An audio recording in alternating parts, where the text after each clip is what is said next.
I've got a confession to make. I need to get this off my chest. As a business owner, we all make mistakes.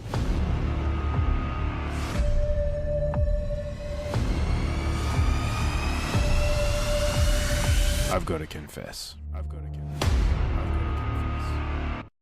Hey guys, it's Charlie here from Confessions of a Business Owner, and today I have the absolute pleasure of bringing someone onto the show that is very important in my life, my fellow co-founder at Outsourcing Angels and dear friend, Linh Podetti. How you doing, Linh?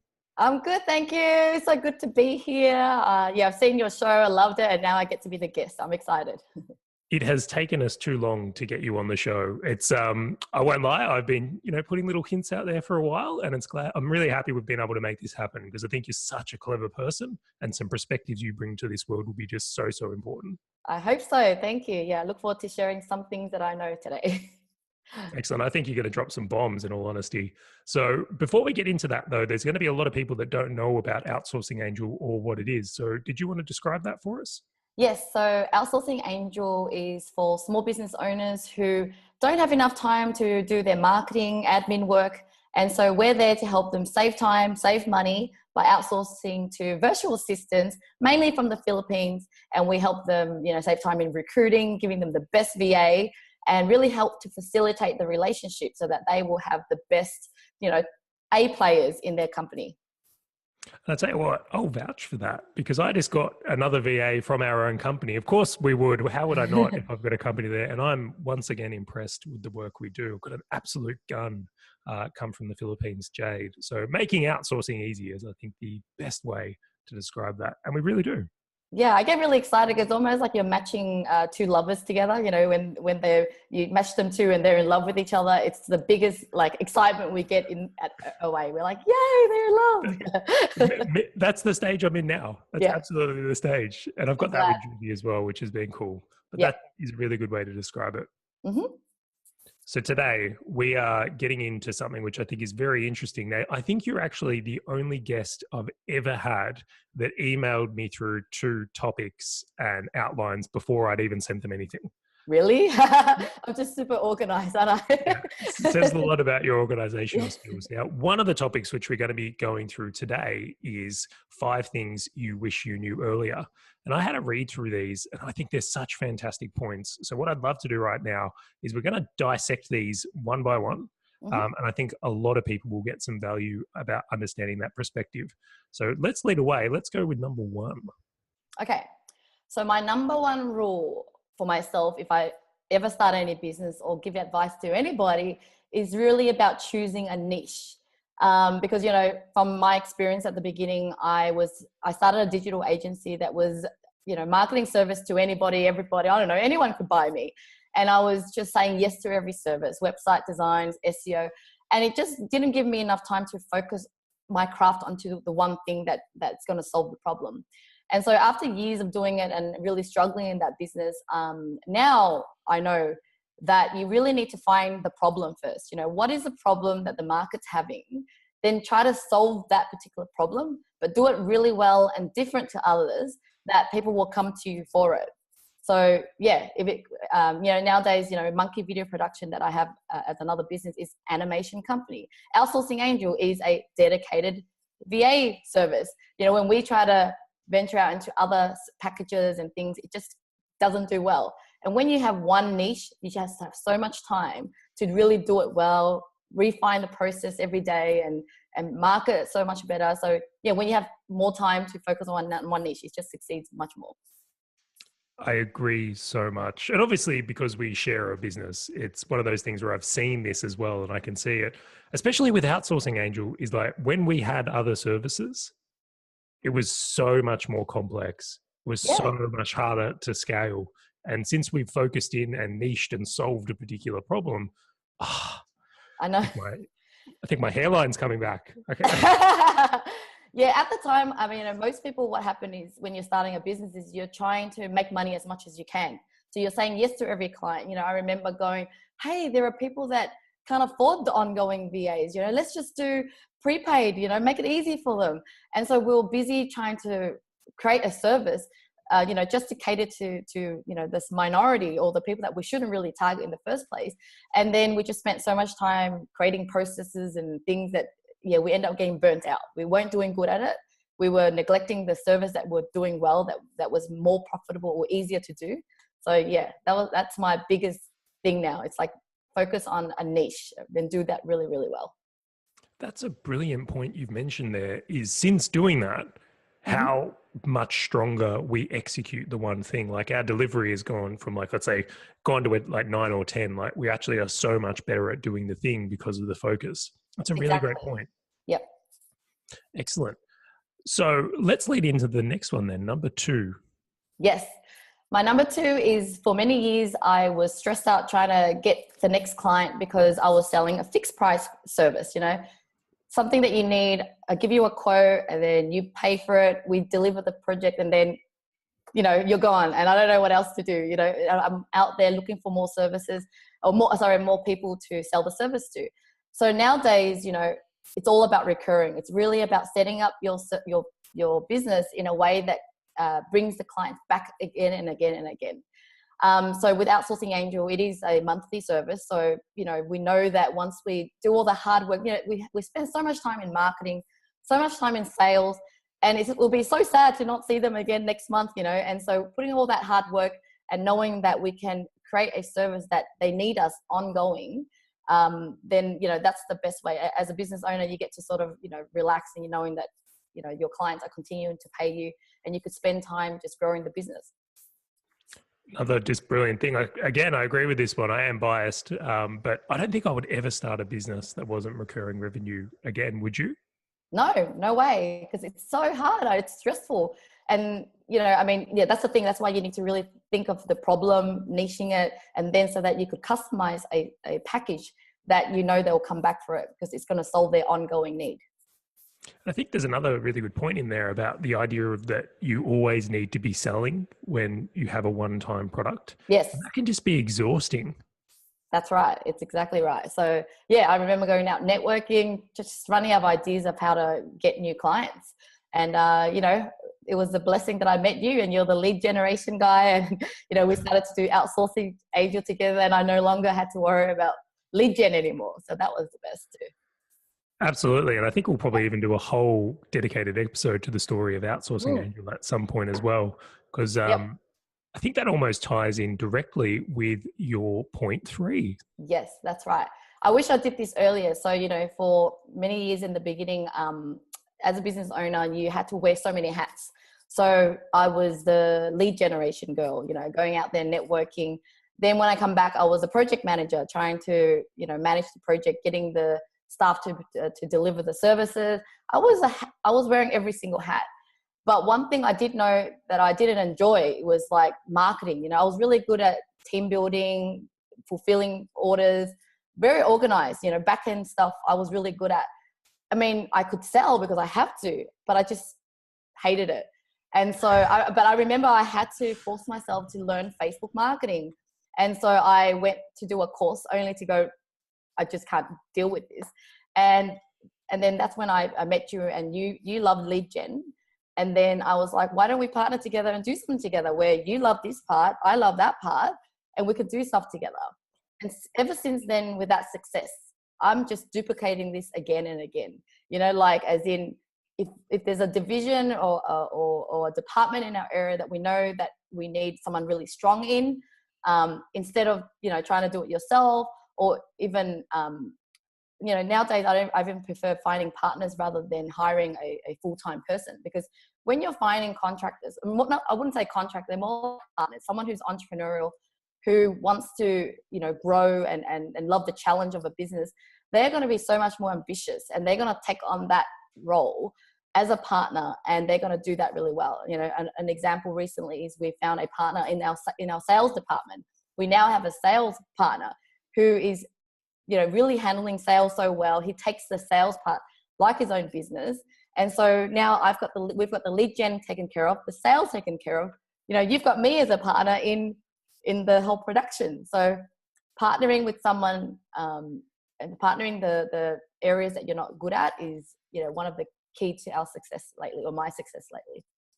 Absolutely. You opened my eyes to this in a big way. Prior to actually, our relationship and outsourcing angels and all the rest, I would have disagreed thoroughly. And I'll bet there's people out there listening to this episode right now in rage of the idea of this.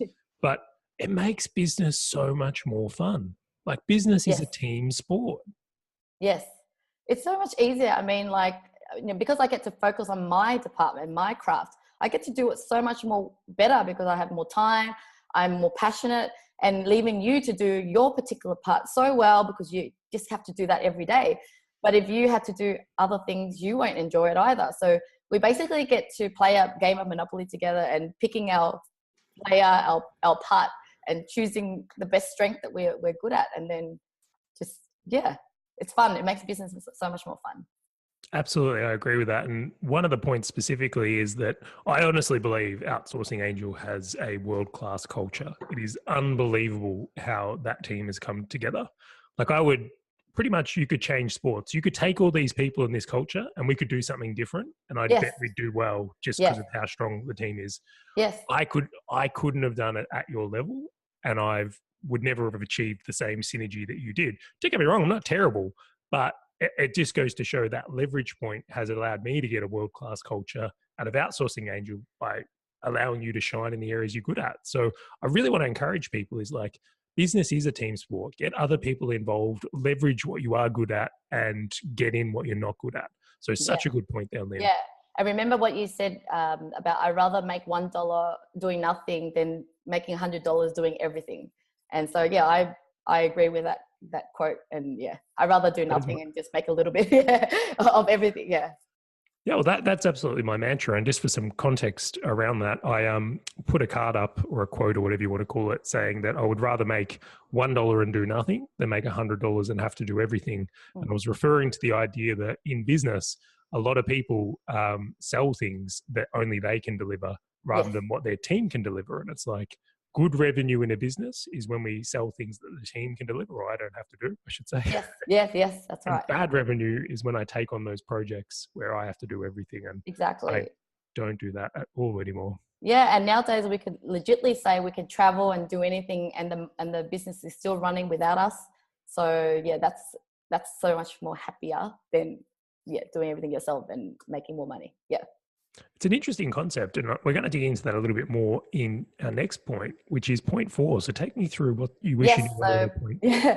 Point 4. So, when you start your own business and you even have the privilege of hiring your staff, and you think you have a business and you think, oh, great, I have a team now. But only to realize that you really don't have a business because the business still needed you. The clients are still calling on you. There isn't a clear system and process to do things again and again. And so for many years, I was still sort of self-employed. I didn't realize it, even though I had a team. And I remember talking to you and you were making me aware and awakened that, hey, we actually, you don't really have a business because the clients are needing you. And so ever since then, I literally systemized everything, brain dumped everything I knew about everything, even from something I thought I was like the only one good at, which was recruitment, or because I thought I was a people person. So that means only I can recruit good people, good VAs, only to realize that, no, you are replaceable too. So I just brain dumped everything that I knew about recruiting, and then, trained the VA into it. Like, let them watch what I do, then sit behind them and watch what they did. And that's the whole process just allowed me to free myself up. So they started to take over all these roles that I used to do. And then eventually just removing myself completely, that, when I go away now, I don't even have to put an out of office assistant anymore, because really no one's really needing my direct attention except for my staff. And if my staff know that I'm on holidays, they know not to contact me unless it's important. And so that's the ultimate thing. So if I was to start a business again, it would really be about systemizing it from day one and figuring out a way where I don't need to be there. As in, I need to have the team, the structure, so that I have the time to strategize and grow the business and not be embedded in the business. I think this is my favorite, but this is so important. It's like, absolutely. And we look at this and you can go through these points. If we were both going to start again, I think we can agree that, we would focus on a niche. We would create recurring. We would bring in the right people, But this point here, number 4, is one that just gets neglected. And it's like, I don't think you can start removing yourself too early. Ideally, never be in it. That's right. So yeah, if you've done all those first 4 points, the whole removing yourself should be easy, because you're figuring out your partners that you want to partner with, which strength you want to focus on. And I'm not saying to remove myself and do nothing, is removing myself so that I can do what I want and when I want, but not, we're not encouraging you to be lazy here. And because you want to set a good example for your company and your team that you're still working out in a different way, a way that is so enjoyable that it feels like play as well. Yeah, I kind of describe it as Christmas Day. Like, it's choice. That's right. You get to choose what you want to do. Yes.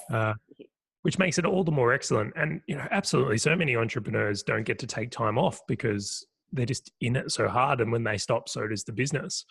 But I want to dig into something a little bit interesting there, is that you recognize something that you were actually self-employed. How would you describe that moment or that realization, and what caused you to kind of see it? Yeah, I remember even reading, apart from what you told me, there were books that really, proved that as well. There was the E-Myth, which I read it before, but I think it didn't sink in. Business to Sell, I think that was the one key book that made me realize like how you're so embedded in the business sort of thing. But yeah, so those evidence of, what you said, and then even realizing that, right, even though I have these people, but the projects don't go well without me being involved. The clients are still, no, Lynn, I want you, or whatever. And I've just basically made it look like I'm the point of contact, even though I've got the team. So it's because I didn't systemize it. I didn't really teach the team well. I didn't train them well. I had me involved in the whole process. So yes. It's funny, it was a book for me as well. It was the Cashflow Quadrant by Robert Kiyosaki. It was the one that made me really see it from there. And then those other two, the E-Myth and Built to Sell, were supported that as well. And I was like, oh my God, I'm self-employed. Yeah. I know. Oh yeah. And the sign when you're stressed out about clients, when, at least when, you have a system where your staff are dealing with them and, and something's going wrong, you're not so personally involved, you can at least go and fix the process and get them to deal with it. But when the clients are calling you and you're having to deal directly with the problem, you're like, okay, yeah, I'm self-employed. Absolutely. And it was another really good comment you made about the fear of getting other people to do things, that belief system of like, oh, no one else could do this. Like, my team couldn't do what I do.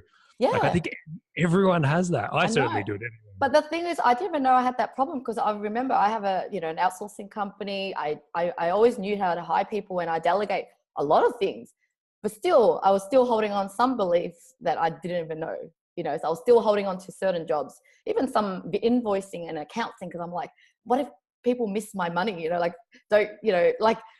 don't care about collecting invoices as much as I do, so I rather do invoicing because I want to collect the money. And the whole recruitment thing, it was just such a subtle belief that I didn't even know I had that belief. And I was holding on to this role just because I wanted to do a great job, thinking that I'm the best recruiter. So yeah, you really just dig and analyze yourself and dare to, you just change the belief that anyone can do your job. Just teach them, just give them a chance. Absolutely. And I even say that believing you can do it is the first step. If you don't believe it, you'll never, ever try to get yourself out of your business. But now that I've done it myself and you've done it as well, and we've seen other people do it, we just know how possible it is with the right intentions and skills. So cool, Lynn. Yes. All right. Now we're going to get into point number 5 here. Yes. Another be here. Okay. So the last point, which I actually got reminded of this quote, which I knew earlier on, recently, was the quote. Let me just read it because it's not a quote from me, but Bill Gates. Most people overestimate what they can do in 1 year and underestimate what they can do in 10 years. Now, why this quote is so important for me is that because when as a gullible entrepreneur, when you first start out, you have you're so naive, you have no skills, you have no experience, and yet you are so ambitious that you think you're going to make $1 million in the first year, and because you set such a wrong expectation, you're such in a rush, you are not making good decisions, you're not realizing that your journey is a lot longer than that, and that you should spend that time learning, getting better at your craft, really just taking your time to do well at your job or giving great great services to your clients. And so if I could really do it again and set the expectation that I just want to be profitable from day one, for example, and I've been fortunate enough that the business that I've started has always been profitable from day one. I never had to inject, money into it. So I should have been really proud of that and really took time to learn and grow. But I remember some years where I literally cried because I was too ambitious, thinking that what happened to my $1 million I thought I was going to get, and it was stressful. It was draining because the expectation was completely wrong. And yet at the same time, I never looked longer than that 1 year. I didn't go, in 10 years time, I want the company to be global or making certain like big numbers. I wasn't even thinking that way. So, knowing what I know now, starting a business, just be patient, just really go, well, I'm going to spend the next few months really, creating a great package, great service, market it well and learn as I go. And, by the end of the year, if this business is profitable, it's great. But then in 5 years, I want it to be a, $3 million company or whatever, like something big like that. And so that's the advice I have for people, because if you're stressed because of your wrong expectation, some people will quit. Lucky I just hated working 9 to 5 and would never go back to a job. Hence I persisted. But there are some people who would end up going back to a job just because their expectation was much higher than reality. And then because if you set the right expectation, you won't be disappointed. So just to be clear, you didn't make millions in your first year, just to be clear. No. Far from it. Even my first nail polish business that I started, I worked it out. I said, there's like 1 billion people in this world. Everyone wears nail polish. I should make at least 1 million the first year. And this is coming from someone who's never started a business in her life, have no idea what a website or SEO was, and yet super ambitious in her first year goal. And so that was my experience. Well, I'll say that's one of your finer quality, Linz. You've got these astronomical dreams and big vision, which I think is so fantastic and essential to a company. But absolutely, trying to do it all in 12 months is a huge amount of pressure and draining and create all kinds of disappointments and stress. Yes. And sometimes, the journey is actually even more enjoyable than the destination. Because I know so many times in life where I've reached a certain goal and I'm like, oh, I didn't feel much, like I felt good, but it was very temporary. But then if I look back in the journey, even the struggles and the challenges was really fun, because I remember, that the feeling of stress and then triumph of going over some hurdles, or the people you meet along the way.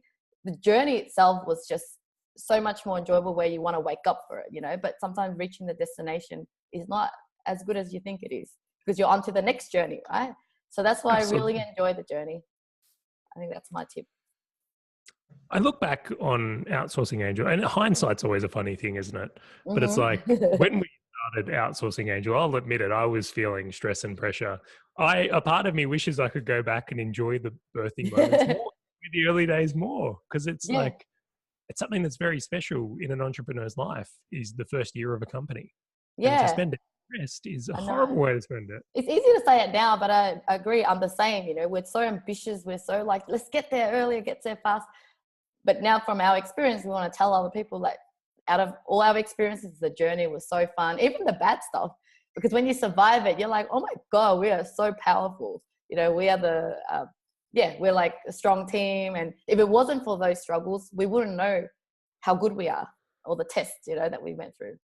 That was a big realization we had earlier in the year. Every big problem we've had in our company has ended up being one of our best strengths. Yes. So it's like, I'm like, oh, like it wasn't fun having problems, but I'm like, they made us. Sometimes we wanted to kill each other, like every other partnership. So we may look happy now, but we did go through whatever we went through. But it was a good test, and it just showed that we cared about our relationship more than we realized. The business is a business. It's still a game that we're playing together, and but our relationship was much more important, and so we came out good. Absolutely. And one of the things that I think is essential when you're working with a business partner is the relationship. But I won't give away too much on that topic, because we're going to do a whole episode dedicated to working with a business partner. Yes.